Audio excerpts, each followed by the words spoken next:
سلامونه، وخت بخیر. هیله ده روغ او جوړ به اوسئ. زه غیرت بهیر یم او یو ځل بیا د انګلیسي ژبې د ځانګړي کورس په 8م کلاس کې ستاسو په خدمت کې حاضر شوی یم. هیله ده تیر درسونه مو د پاملرنې وړ ګرځېدلي وي او دا درس مو هم د پاملرنې وړ وګرځي.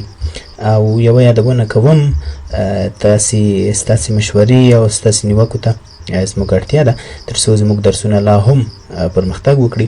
نو د یوټیوب د کمنټ برخه کې تاسې خپل کمنټونه پرېږدئ، خپل نظرونه پرېږدئ. که چېرې غواړئ په کلاسونو کې کوم تغییر راشي، نو ستاسې نیوکې او ستاسې مشورې زموږ د کلاسونو د لا پیاوړتیا او پرمختګ لامل کیږي. نو راځو خپل درس ته. په دې درس کې هم د تیر په څېر څلور برخې لرو. د ګرامر برخه ده، د کلمو برخه ده، د اصطلاحاتو او جملو برخه او وروستۍ برخه یوه پوښتنه لرو. لومړی هم راځو د ګرامر برخې ته. د ګرامر برخه کې مو د الفابet برخه پیل کړې وه، په څه تورو مو کار کړی و او لوستي مو و چې کوم توري په کوم ځایونو کې کوم ډول اوازونه ورکوي او کوم ځایونو کې اواز نه ورکوي. نو زموږ د نن ورځې درس د پی د توري څخه پیلیږي. د پی توری د پی اواز ورکوي، یعنی د پښتو د پی اواز ورکوي، لکه پور، غریب، پوسټر، پوسټ یا پوسټر خپله ورته وایي. هر کله چې د کلمو په پیل کې مخکې د اس او ان د توري څخه واقع شي بیا نه تلفظ کیږي، لکه نیمونیا. وګورئ د پی توری چې دی د ان د توري څخه مخکې واقع شوی او د کلمې په پیل کې واقع شوی، نو دلته د پی توری خپل غږ نه ورکوي. نیمونیا یعنی سینه بغل. ورپسې سایکالوجي. وګورئ د پی توری دلته خپل غږ نه ورکوي. سایکالوجي معنی ارواپوهنه. ورپسې سام پی خپل غږ نه ورکوي. ولې؟ ځکه چې د اس د توري څخه مخکې او د کلمې په پیل کې واقع شوی. سام معنی حمد. ورپسې نوماتیک معنی د هوا نه ډکه. نو پی توری چې دی دلته خپل غږ نه ورکوي. ولې؟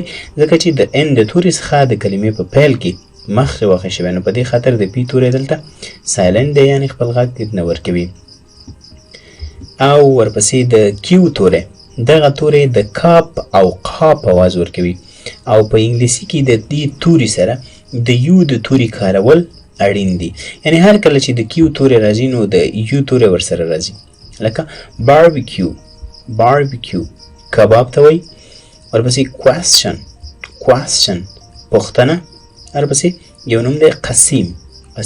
نو ګورئ د قاف په توري راغی، یعنی هم د کاف غږ ورکوي او هم د قاف غږ ورکوي.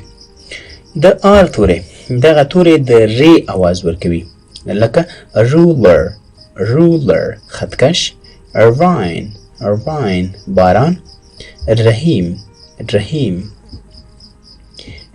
د آر توری هم پای ته ورسیده. ورپسې راځو د اس توری ته. دغه توری د ث، سین، صاد او ث او بعضې وخت د شین اواز هم ورکوي، لکه سن کې وګورئ لمر ته وایي د سین غږ ورکړی.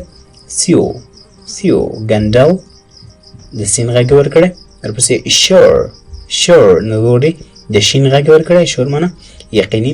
ورپسې شوګر بوره، دلته هم د شین غږ ورکړی. کله چې یوه کلمه په آی باندې پیل شوي وي او وروسته ترې د اس توری راغلی وي، یعنی د اس توری ورپسې وي، نو په داسې حالت کې اس اواز نه ورکوي، لکه آیلند جزیره، آیل اوسیدونکی. نو دلته اس خپل غږ نه ورکوي. ولې؟ ځکه چې کلمه په آی پیل شوي او وروسته ورپسې د اس توری دی، نو دغه حالت کې اس بیا خپل غږ نه ورکوي. د اس توری هم پای ته ورسېده. ورپسې د ټي توری. د ټي توری د تی او توی اواز ورکوي، لکه ټو د پښې ګوته، ټریپ سفر. او هر کله چې د کلمو په منځ کې مخکې د سی اچ څخه واقع شي بیا نه تلفظ کیږي، لکه واچ معنی ساعت.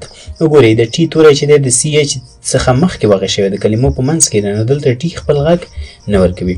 همدارنګه کیج نیول، میج مقایسه کول یا میج کول، ګورئ ټي خپل غږ نه ورکوي. همدارنګه bet ټي خپل غږ نه ورکوي bet معنی سپی ښه زموږ د ګرامر برخه پای ته ورسېدله راځو د کلمو یا ورځونو برخه ته د words برخه ته د کلمو په برخه کې د تیر په څیر 5 لغتونه لرو کوشش وکړئ دغه لغتونه تاسې په جملو کې وکاروئ تر څو ستاسې د تل لپاره په یاد پاتې شي راځو د لغتونو پروننسیشن ته تاسې مره سره تلفظ کړئ curfew curfew call call clean clean clear clear cemetery cemetery curfew معنا د شپې ګرځېدو بندیز call معنا غږ کول یا زنګ وهل clean پاک یا پاکول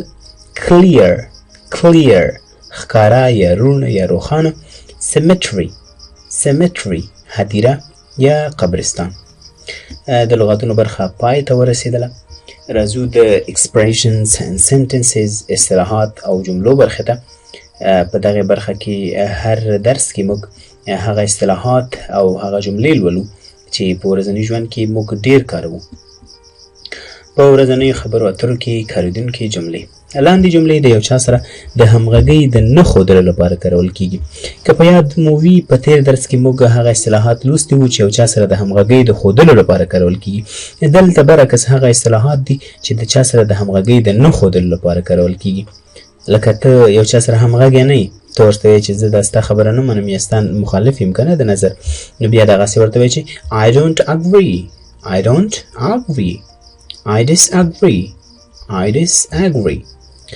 I don't think so I don't think so I'm not so sure I'm not so sure I find I can't agree with you I find I can't agree with you I can't go along with you on that I can't go along with you on that د برخه دوام لري یو څو نور اصطلاحات هم شته هغه هم لولو